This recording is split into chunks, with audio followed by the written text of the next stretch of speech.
Hi, I'm Laura Siminoff, and I'm Dean of the Temple University College of Public Health. Joining me are our faculty experts, Graciela, Jaschek, Sarah Bass, Krys Johnson, and Heather Murphy. So now that we have 2 vaccines approved for emergency use, one made by Pfizer and one from Moderna, we can all sort of see that there may be some light at the end of the tunnel. There are still quite a number of questions left concerning side effects of the vaccines, the timing of the dosages, and I think a lot of people still have questions about all of that. So what I'd like to do is talk about those things today, and I'm going to start with Sarah today. Sarah, what do side effects mean when you get them? And can you tell us a little bit about what people can expect?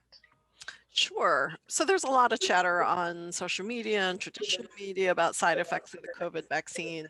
I think it's important to remember that side effects is just a phrase that has a lot of meanings. So the definition of side effect is really just something that's secondary to the one that's intended. So we often think of them as something bad or unpleasant, but they can also be something good or beneficial. So, if you think about it, we have side effects for many things. If we exercise, which is good for us, we may have a side effect of having sore muscles the next day, but we also may have a positive side effect of, feeling more energized or sleeping better. So all of these are technically side effects. With the COVID vaccine, there are some side effects that have been reported. Really, almost all are similar to what would happen with other types of vaccinations. And the point of a vaccine is to teach your immune system how to react against something foreign coming into the body. And when it does that, the immune system activates to learn the lesson. So what we're feeling then is sometimes the same symptoms that you have if you're actually sick, but you're not sick. It's just your immune system that's working and learning. So unlike being sick, these symptoms usually don't last very long. Sometimes they're quite mild depending on who it is. So it's really different for every person. I know that what I experienced when I was vaccinated was probably different from what you or others experienced. So if we think about specific symptoms for this vaccine, according to CDC and Mayo Clinic and others, the most common side effect that people report is experiencing pain or redness where the shot was given, and a sore arm for a few days after the vaccination. Some of the other common things that people have reported include maybe a low-grade fever. Some people experience some nausea or swollen lymph nodes. They might have some fatigue. They might have a headache or muscle and joint pain. And most of these side effects will happen within the first day of getting vaccinated, usually only last maybe a day or 2 at the most. And, for people to manage some of that, it's okay after you're vaccinated to take Tylenol or Advil, Motrin to help with any fever or pain. At the site when you're getting vaccinated, you'll be monitored for at least 15 minutes after your vaccination just to make sure you don't have any immediate effects that need to be tended to. But as I said, everybody's going to be different. I know for me, I had very few side effects after the first shot. After the second shot, I had about half a day where I was not feeling too hot with a headache and joint pain and fatigue. But Tylenol and sleep helped, and I was kind of fine the next day. So, what I would say is just like you would tolerate something like having a sore muscle after exercising because it's good for you. Remember that the benefits of the vaccine certainly outweigh these side effects. Being vaccinated can prevent you from getting COVID-19 or becoming seriously ill or dying from it. And more importantly, for herd immunity especially, you can help keep from spreading the virus to others. So it helps contributing to that herd immunity of the community so that, hopefully we can all get back to living normal lives. So, when you get the opportunity, get vaccinated. Well said, Sarah. Thank you so much. So, Heather, and it's fitting that I asked you this question since you're Canadian. The weather has delayed people from getting their second doses on time. We've had record cold all across the country, and here in the Northeast, we just got a lot of snow. So there are some people who are now delayed in getting their second dose of the vaccine. And I think they're a little upset because now they're not going to get it on time. So what can you tell them about that? Well, Laura, the short answer is really we don't know if delaying the second dose of the vaccine might affect its effectiveness, because the companies haven't been able to test different time frames at which you take a booster. So they've got the recommendation, both Pfizer and Moderna recommend that the booster happens within 28 days. Having said that, the CDC has extended that recommendation up to 42 days if required to allow flexibility of people to get that second dose. But interesting, data from AstraZeneca, another manufacturer of vaccines that the UK is using, they suggest up to 12 weeks between doses might actually be better. And then there's some experts weighing in that spacing out the two doses might be better for immunity. So there could actually be some benefit of spacing out that second dose. Some researchers also suggest that boosters of the vaccine may be required annually anyway, given the length of immunity against the virus is unknown, and we don't know the effectiveness on the variants. And what's positive is that really the first shot does induce some immunity, and there's evidence that the first dose is enough to keep most people from getting very sick. And given that manufacturers haven't been able to try the boosters at different time intervals, we don't know what is really kind of the quote unquote best course of action in terms of when to get that booster. Reassuringly, both manufacturers report between 50 and 80% of people who receive just one dose don't go on to get sick at all, and a single shot does protect against most severe disease. But there is this one last lingering question, is about the variant. And so if you are partially immunized, are we potentially inducing the spread of these variants? And this is something that's been kind of more recently discussed, but there's no evidence and we just don't know yet.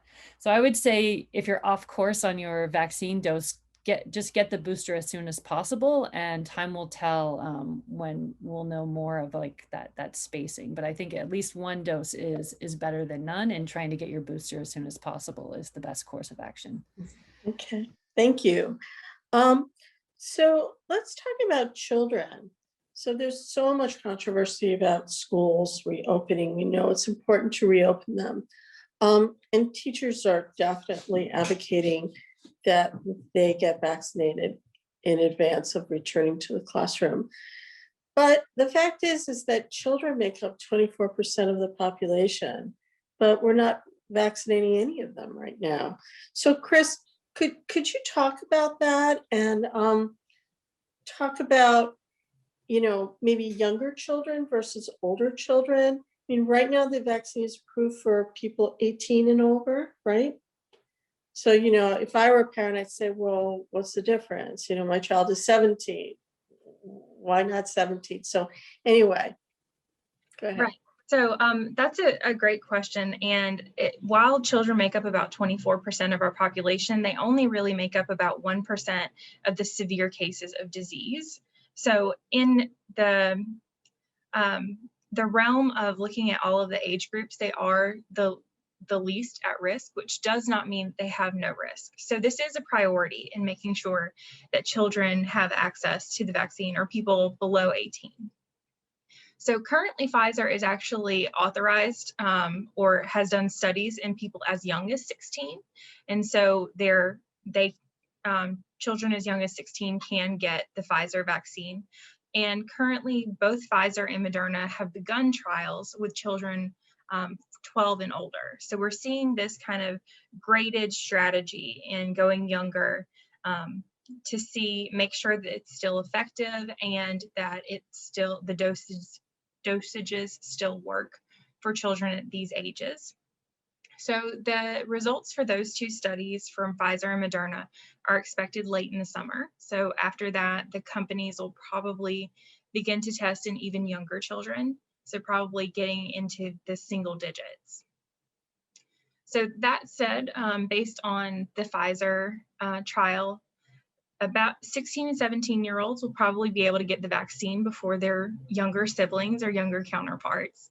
But it's possible that those from 12 to 15 years old could be eligible in fall or winter of 2021, depending on how long the process takes to go through the data and to get that additional level of approval for the FDA emergency use agreement. So this strategy of moving down age brackets for a disease that disproportionately affects people who are older or who have pre-existing conditions is pretty standard. But that said, to reach herd immunity, like you mentioned, to third of our population, we have to have children vaccinated to achieve herd immunity. Thank you so much, Krys. And then finally, Graciela, there have been a lot of talk about how can we stretch the supply of vaccine, and Heather alluded to it. Could we use just one dose? Could we delay doses? Are there other things that we could do? And could you talk a little more about that? I think that I'm going to repeat a little bit of what Heather said. So with the slow rollout of the vaccine, there has been disagreement about the timing of getting a second dose. Some experts recommend that the second dose be delayed and that we use more of the current supply to give more people the first dose. The concern with delaying the second dose relates to the strength of the immune response and the length of time that protection from the virus will last. So when the Moderna and the Pfizer vaccines were tested, people only developed a weak immune response after the first dose. But after the second dose, the immune response was much stronger. So at this time, we don't know if the protection provided by just one dose is adequate and for how long that protection will last. There is a risk also that only one dose will allow the virus to become more resistant to the vaccine because a weak immune response will allow stronger viruses to thrive. And a second risk is that people will feel protected with a single dose, miss the second dose, and then stop taking precautions against infection altogether. As we look ahead, we know that current vaccines appear to work against the new variants, lowering the risks of hospitalizations and death. But however, the immune responses triggered by the vaccine do not appear to be equally strong against all variants. And as we speak, vaccine makers are working on booster vaccines that target specific variants. And lastly, this is a reminder that we are learning more about COVID every day and that it remains critically important that we get as many people vaccinated as quickly as possible so we can reach herd immunity. Thank you so much. Well, thanks everybody for joining us today. And so remember, if you have been vaccinated, keep wearing your mask, social distancing, washing your hands, doing all the things you're supposed to do. And if you do have an opportunity to get vaccinated, please don't be afraid. Take the vaccine. At least three or four of us have been vaccinated, and it really wasn't that bad. I did get a sore arm once, and I ran a little fever the first time, but it was really very minor. So please get vaccinated if you have a chance. If you are vaccinated, remember to wear your mask. And if you'd like to find links to other reliable sources or watch other videos, please go to cph.temple.edu/coronavirus. Thanks very much.